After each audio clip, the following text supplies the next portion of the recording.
Всем привет, друзья! С вами девчонки Лиз. Сегодня у меня доброе раннее утро, и вы не поверите, где я сейчас нахожусь. Смотрите. Та-дам! Сегодняшнее утро у меня начинается с аэропорта Домодедово. Там наверху вообще должна быть надпись, но она не влезает в кадр. Все, сегодня у нас начинается новый сезон наших видео. Необычно начинается, как вы можете видеть. Сейчас пройду в аэропорт внутрь и все вам расскажу. Все, я уже прошла первую зону досмотра на входе. Уже внутри.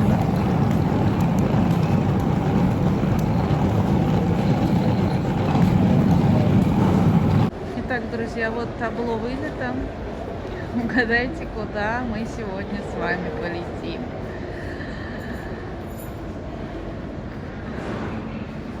Ну, давайте, небольшая интрига. В 11 с копейками у нас вылет.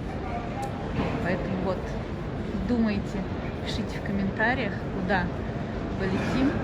И совсем через пару минут я вам все расскажу.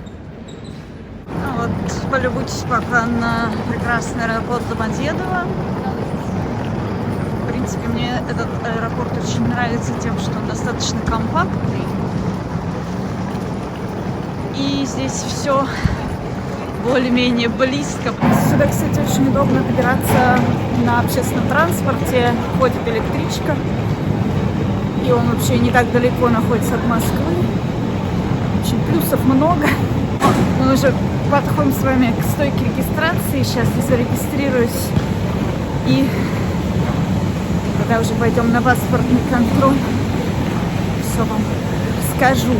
А пока пишите свои предположения, куда же мы с вами отправляемся сегодня. Что за путешествие и приключение нас ждет. Смотрите, какое здесь огромное красивое табло. Как вы думаете, куда мы летим? Кто уже догадался? Нам с вами на второй этаж поднимаемся по эскалатору. Кстати, в этот раз я решила проверить такой небольшой лайфхак по поводу воды в аэропорте. Думаю, кто летает, тот знает, какая дорогая здесь вода. Стоит 300 рублей за 0,5 бутылочку. И, конечно, давит жаба такие деньги платить. Вот. Я решила в этот раз наморозить себе в бутылку воды. Посмотрим, как она пройдет контроль или нет. Если что, конечно, выкину, уже куплю там дорогущую. Но попробовать стоит. На наша зона вылета. В смысле, зона прохождения контроля. Все, идем на паспортный контроль. Меня отправили на дополнительную проверку документов. Сижу, жду.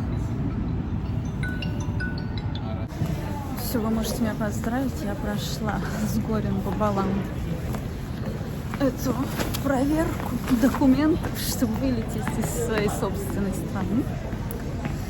Ну, такое, конечно, 40 минут длился этот контроль, как бы вторая линия контроля. Я ее уже не первый раз прохожу. Такое там собеседование не совсем приятное, с допросом, записью всех твоих данных, данных твоих родственников, просмотром доскональным телефона. Ну, ладно, терпимо.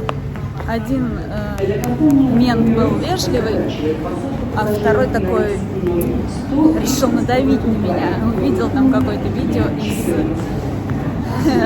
каких-то старых наших походов про Припять. В общем, немножечко так присанули меня, но выпустили, и я уже в зоне вылета. И надо теперь найти свой выход. И сейчас я вам уже открою интригу и расскажу, куда мы с вами летим.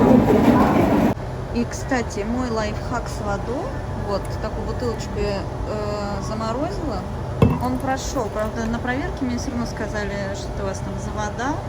Я сказала, что это замороженная вода. Но меня пропустили с бутылкой, не знаю, в чем причина. Это здорово сэкономит мне 300 рублей, вот, которые я на кофе потрачу. Зато у меня будет целая 0,7 воды в самолете. Так, пока я тут все намешиваю кофе, последнее слово хочу сказать по поводу этой проверки дополнительной. Она не у всех, а только у людей, которые вызывают какие-то подозрения и не имеют связь с Украиной. У меня вид на жительство в Украине. И поэтому они видят штампы в моем паспорте и, естественно, отправляют меня на доп-контроль. Я там была не одна такая, там некоторые имеют по 2 паспорта России и Украины, тоже отправляют. Ну, еще всякие такие личности, которые вызывают у них какие-то подозрения. В принципе, страшного ничего нету, и неприятно, да. Допросы это никогда неприятно, особенно со спецслужбами, но все терпимо. В принципе, такого хамского отношения нет, но так и они достаточно строгие. Ну, один был строгий, один был такой позитивный. Никак я все не успокоюсь с этой проверкой, потому что, когда я буду возвращаться обратно, меня ждет то же самое. И теперь каждый раз, когда я буду выезжать куда-то из России или въезжать обратно, меня будет ждать вот такая чудесная проверка. Я вот просто не понимаю, если они проверили один раз досконально, зачем каждый раз устраивать допрос? Ну, что делать? Придется смириться или попробовать завести себе другой паспорт. Тоже вариант. Ну что, пришло время раскрыть секрет, куда мы с вами сегодня намылились. Итак, первый пункт нашего назначения – это Ташкент, Узбекистан. Неожиданно, да? Но это будет всего лишь пересадка.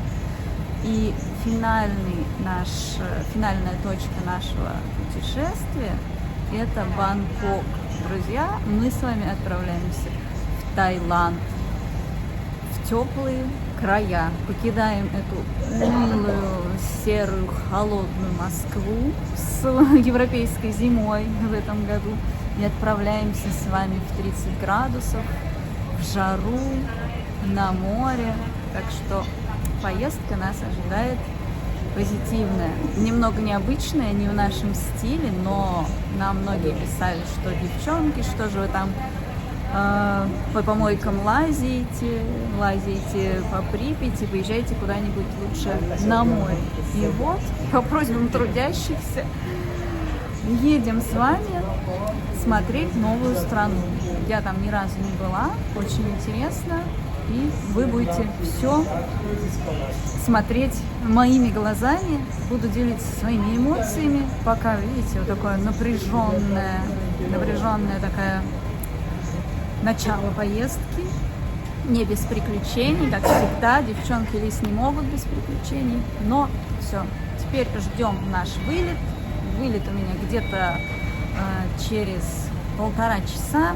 В 11:10 у нас уже самолет должен отчалить, и в 10:30 где-то будет посадка. Так что пока я пью кофе, жду.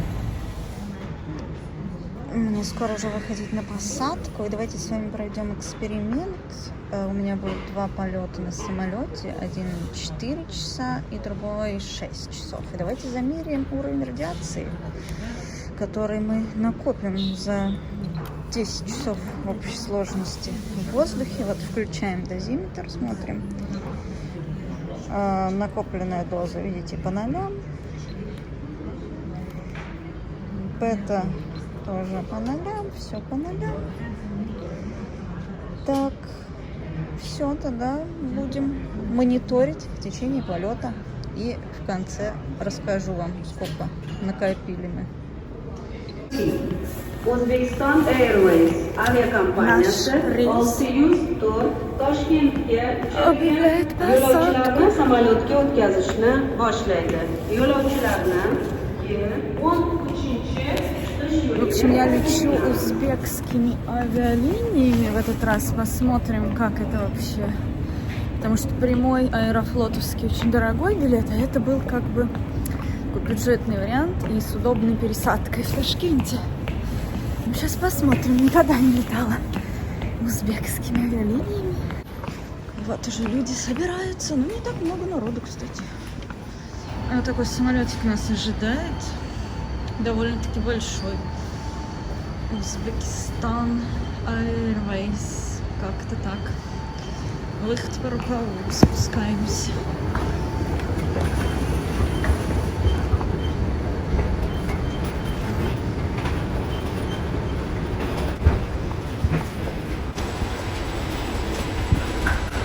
Наш пилот уже на месте.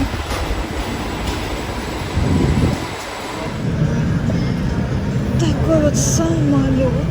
И у нас 16 место. Вот оно. Вот так выглядит. Все, уже уселась на свое место. Здесь довольно много места для ног, кстати. Сейчас я вам говорю. Вот, смотрите, можно спокойно вытянуть ножки. Я уже сняла свои валенки, переобулась в тапочки. Здесь умещается рюкзак, сумка моя. Еще достаточно места, чтобы вытянуть ноги. Есть вот такой экран. Возможно, даже будет Wi-Fi. Вид у меня будет прямо на крыло. Все, ждем окончания посадки. А, кстати, давайте посмотрим, что по радиации. Вот, мы на земле, в самолете уже. Микрорентген. Абсолютная норма. У нас норма до 30 микрорентген. Так что ждем взлета. Будем измерять уже на высоте. Здесь есть USB разъем. Я уже запитала свой телефон. Также здесь есть кино, но это мы потом посмотрим, что здесь много всего, всякие развлечения, игры, музыка, карта полета. Вот сюда мы летим, в Ташкент, и потом до Бангкока.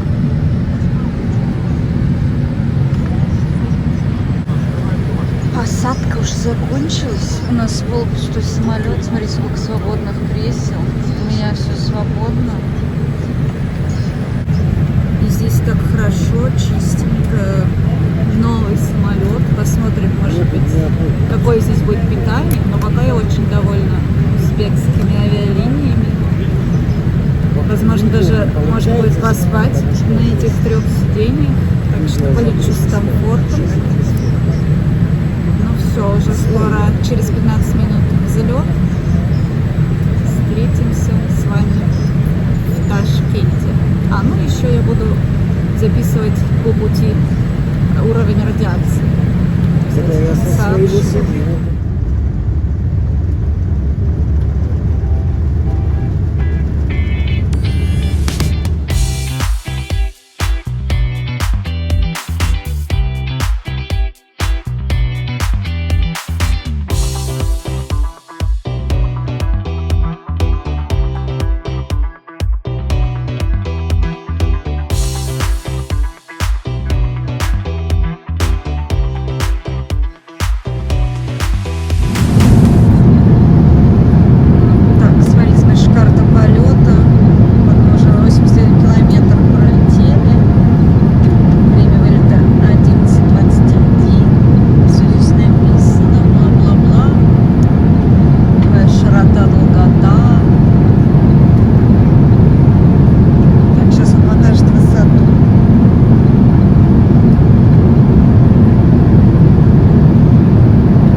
считаю, очень достойный набор еды. Будем пробовать.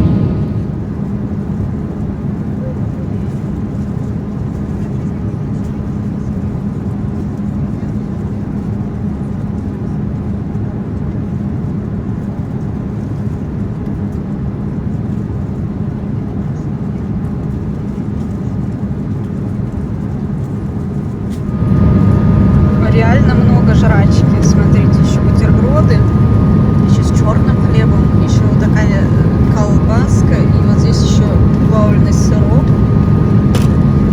2 чая себе взяла. Короче, еще пирожок, очень много еды. Как вы можете видеть, я осилила весь этот обед. Все было вкусно и вполне достойно. Сделали интимную обстановку, приглушили все иллюминаторы. Здесь они как-то с особым способом затемняются. В общем, я лежу, сейчас собираюсь немного стрибнуть. Вот бы так до самого Бангкока лететь, но у меня пересадка. Так, ну мы уже скоро будем снижаться. 40 минут осталось до прилета. Плохо видно здесь вот так. Смотрите, уже начали снижение. Там за бортом, конечно, ничего не видно. Но по уровню радиации заметно уже 184, 185 микробиот. Я надо было 200 плюс всю дорогу. Сейчас нам покажет наше табло, в какой мы высоте. Вот, уже снижаемся. 11582, а это было 12500. Мы так возвращаемся в более плотные слои атмосферы и радиации, поэтому ладно. Немножечко решили получить. Как вы думаете, что это за горный цвет на горизонте? Мне кажется, что это Гималаи. Но это не точно. Если кто-то точно знает, что тут рядом на пешке какого-то ставить заборы.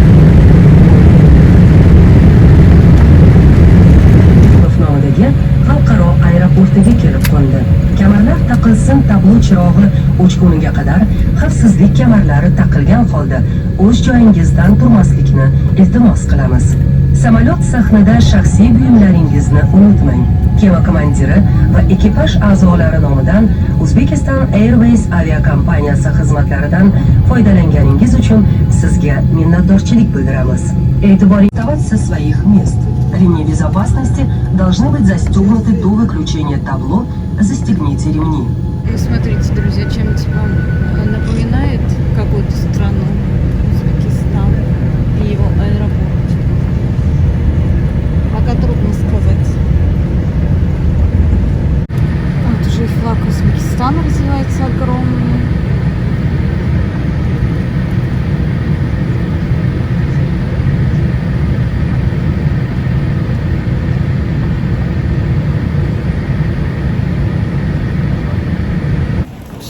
Пока непонятно, куда здесь идти. Но пересадка у меня долгая, 5 часов, даже чуть больше. Так что будет время изучить этот аэропорт. Ну, в общем, я бы сделала здесь чуть побольше указателей с транзитной зоной. Здесь как-то все спрашивают, куда идти на транзит. А указатели вот такие. О, здесь оформлять будем транзит. Что вы думаете, друзья? Девчонки, они могут жить без приключений. В общем, на транзитной зоне здесь тоже есть такая сканер, проверка. И они просканировали меня и придрались к моему дозиметру. Мол, его нельзя, и это считается опасным предметом, и нужно какие-то документы на него иметь. Хотя на самом деле это обычный бытовой дозиметр Терра, ему вообще ничего не нужно. общем, придумали какую-то фигню. Приключения продолжаются. Давайте с вами изучим, что здесь за аэропорт, что здесь имеется вообще. У нас есть такие лавки, здесь можно перекантоваться и даже лечь поспать. Вон, сколько свободного места. У меня вроде как вылет в B10, но это тоже не точно. Я пока не нашла табло с нашим вылетом. Здесь какие-то очень красивые элитные конфеты.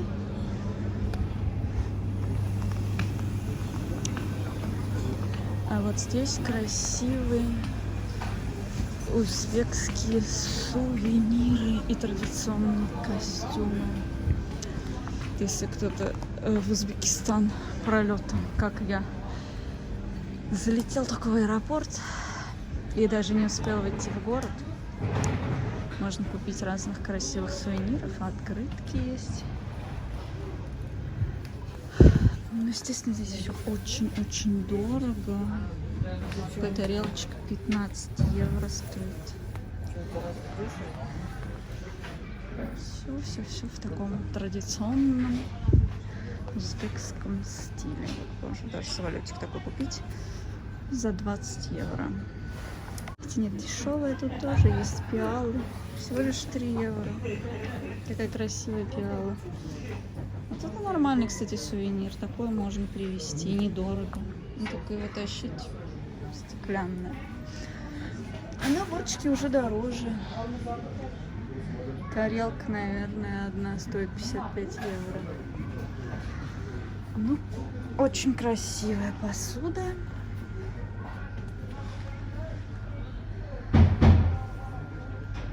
Прям разные на любой вкус. Все такое яркое, но дорогое.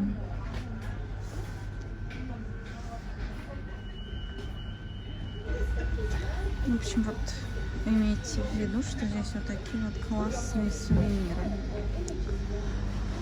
А вот наше табло вылета, но у нас вылет в 22 с чем-то, а здесь вот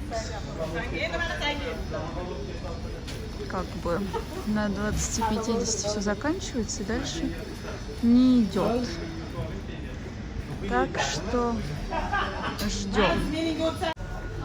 Мне так нравятся вот эти традиционные их, не знаю, халаты или как это называется. Я с удовольствием себе купила вот такое. Но цены кусаются. Даже не знаю, правда, куда это можно применить, но выглядит симпатично. Вот это даже с капюшоном.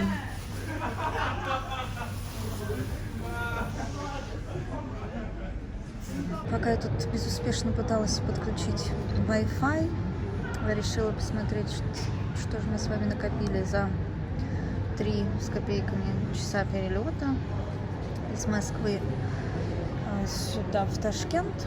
Сейчас у нас, как видите, уровень радиации в норме абсолютный. 9 микрорентген. Так, а накопили мы с вами, получается, 700 микрорентген. Эта доза практически в 2 раза, даже чуть больше, в 2,5 раза превышает дневную дозу облучения, которую мы бы получили с вами, посещая Чернобыльскую зону и Припять. На экскурсиях обычно давали дозиметры, и в конце все смотрели накопленную дозу. Вот 200-300 микрорентген поглощенной дозы было за дневное пребывание в Припяти. А мы с вами всего лишь 3 часа пролетели на самолетике и получили вот такую вот дозу. Так что думайте сами, что опасней: летать на самолетах или гулять по Припяти. Ну, сейчас для чистоты эксперимента я его выключу. Запоминаем, мы накопили с вами 700 микрорентген. И сейчас, чтобы он там в холостую не работал, пока я буду здесь на пересадке сидеть. И потом заново включим на следующем рейсе. Там у нас будет перелет чуть подольше, в районе 6 часов, по-моему.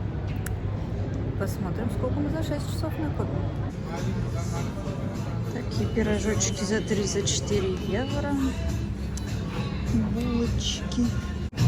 Салатики и какие-то, картошка есть, смотрите. Так что можно даже поесть нормально. Я решила изучить весь ассортимент того, что здесь можно пожрать. Пройду еще в другой конец, посмотрю, что там. И, наверное, у меня какая-то есть мелочь евро. Вот, скребу себе на чай. Но евро у меня оказалось не так много, как хотелось. Так что, возможно, сейчас придется менять крупняк. Сейчас из этого набора что-то выберем. Нормальное кафе нашла, недорого. И здесь есть Wi-Fi. И чай стоит 1,5 евро всего. Это все стоило 6 евро. Мелочью и 3 валютами я наскребла, чтобы не менять крупные деньги. Ну, нормальное кафе. Вот сюда, если будете здесь проездом, более-менее здесь можно поесть, и Wi-Fi работает. В общем, появился наш рейс 22:30 по местному времени, сейчас только 19:18, 10-й выход. Ну, что я могу сказать? Наверное, по моему измученному лицу уже видно, что я столько измоталась. Несмотря на то, что это путешествие достаточно комфортное, в отличие от наших с Людмилой обычных путешествий. Вы знаете, как мы любим трэш-поездки.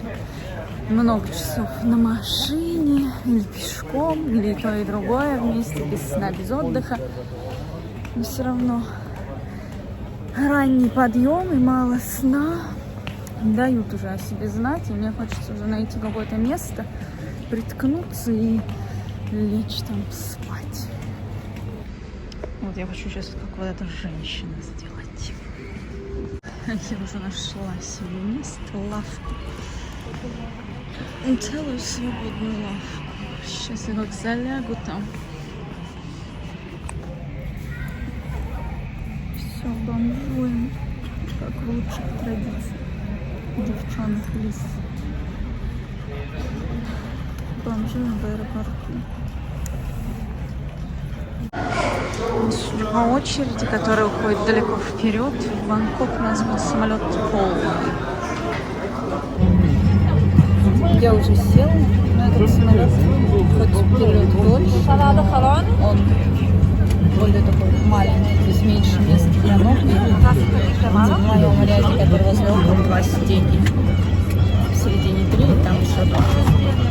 И что здесь есть тапочки? Ладно, посмотрим, как дальше пойдет. Здесь в целом гораздо больше народу, чем было из Москвы в Ташкент. Здесь почти полностью. Ну вот, смотрите. Ртом можно было вон как вытянуть, а здесь все занято моим рюкзачком и сумкой. Ну давайте с вами включим уже прибор. Он уже сбросил прежние данные. У нас там было накоплено до 700 микрорентген. Сейчас по нолям. И все. Время полета засекаем. Сколько накопим за вот этот вот 6-часовой.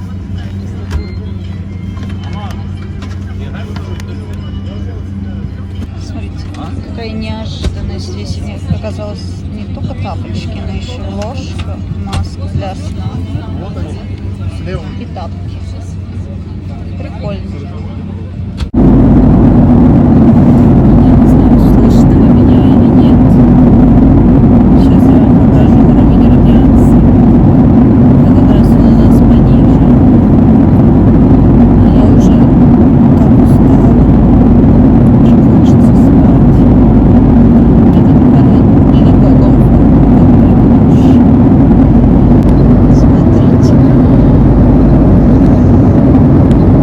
Сейчас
убрала свой багаж, и он никуда не потерялся. Теперь можно следовать дальше. Паспортный контроль я уже прошла. Ох, в общем, Таиланд уже заставляет меня попотеть. И я приехала сюда с рублями, и 50 евро у меня есть. Ну, еще карточка плюс. В общем, я хотела 50 евро поменять, а они оказались надорваны. И вот эти вот в окнах, в этих в кабинках не хотят брать такую бумажку. И в итоге я нашла, сейчас я вам покажу лайфхак, секунду. Вот там такие автоматы стоят. Вот. АТМ, что ли? АТМ, да. В общем, там можно поменять вот такую рваную банкноту. Он захавал ее и выдал мне баты. Я уже переоблачилась в такой наряд, более летний. И сейчас я вам покажу вообще, сколько мы с вами накопили за поездку, за эту 6-часовую из Ташкента в Бангкок. Сейчас у вас дуплится. Вот, смотрите, 600 микрорентген. Накопили за 6 часов. Мы летели, в общем-то, ниже. И уровень радиации у нас в салоне самолета был ниже. Примерно на 100, может быть, на 70 микрорентген. Потому что из Москвы в Ташкент было 200, ну, за 200, 220, а тут было там 150, 170. Так что вот, смотрите. Тогда мы накопили 700 микрорентген, и вот в этот перелет 600. Получается 1300 микрорентген накопленной дозы. А я вот свою сейчас жду после 8-го выхода. Купила себе билет до Паттайи на автобус. Он в том оранжевом окне. И жду теперь. Скоро должен отправиться. Должны всех собрать, позвать и посадить. Вообще, конечно, самолет существенно облегчает жизнь путешественникам. Я хочу сказать, что это гениальная придумка человечества. Но вот последний перелет был не такой комфортный. Был полный самолет, и он был не такой просторный. В общем, мне было неудобно, мне не удалось даже поспать за эти 6 часов. А плюс у меня еще была до этого 5-часовая пересадка, где тоже особо не отдохнешь, потому что я не стала тратить лишние деньги на отель ради 5 часов. Вот. Но сейчас я устала. Хоть это и цивильное путешествие, уже хочется быстрее добраться, посмотреть на море, наконец-то, а не на аэропорт. Очень правильный автобус. Исключи место для ног. Миллиард раз лучше, чем самолет. Работает кондиционер. Можно вытянуть ноги, развалиться в кресле. Всем привет. У меня доброе райское утро. Сегодня я проснулась после вчерашней тяжелой, долгой дороги. Сейчас завтракаю, и мы с вами выдвигаемся на пляж. Вот такое место. Барная стойка, мой столик, бассейн с горкой. Народу никого. И вот там везде номера. Вот тут с собачками, кстати, можно. Можно было бы брать Афинку. Как это называть? Отличительная черта Азии. Вот эти вот провода в огромном количестве. Ну и ждем завтрак. Вот такой завтрак я получаю за 100 бат. Это примерно 100 гривен или 300 рублей, если округлить. Буквально 10-12 минут пешком, и я наконец-то вижу море долгожданное. Сейчас попробуем, как там водичка. Супер. Смотрите, водичка теплая. Атмосфера, как в Одессе. Вообще шикарно. Как будто я в Одессе приехала. Здесь все ходят, все как в Одессе. Продают кукурузы, ананасы, креветки, мороженое. Это атмосфера чистого такого отдыха. Кому это все нравится, пожалуйста. А мы, получается, вот там были, за теми деревьями, а потом туда, где мы обычно.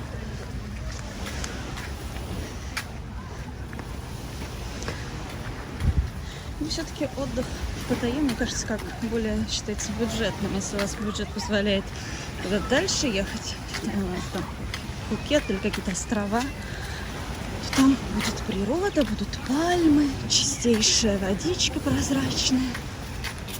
Ну а здесь вообще тоже неплохо, и можно найти местечко, где меньше людей, и тоже вполне нормально себе отдохнуть. Вот здесь красивые такие пальмы на бережку.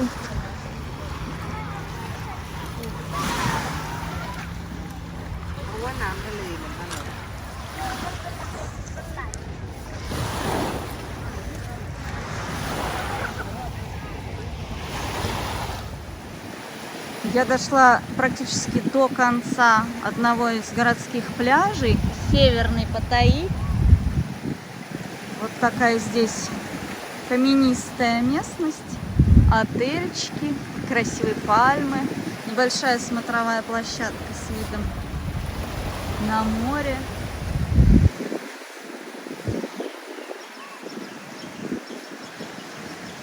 Цветочки вот эти красивые. И далее у нас идет лестница, которая ведет уже в город. И посмотрите, кто же идет по этой лестнице. А вы думали, что мы поедем на море раздельно? Нет! Вот так, друзья, небольшой сюрприз, небольшая интрига от нас. Мы добирались сюда раздельно, но отдыхать и все приключения на Паттайе у нас будут вместе. Так что ждите новых выпусков, новых интересных видео из Паттайи. Таиланда, королевство Таиланда. Из Таиланда, да. Надеемся, вам понравится, потому что это у нас такой первый совместный отдых. Цивильный. Обычно у нас все. Походы, заброшки. Теперь вот мы приехали на отдых. Девчонки, Лиз на отдыхе. Ура!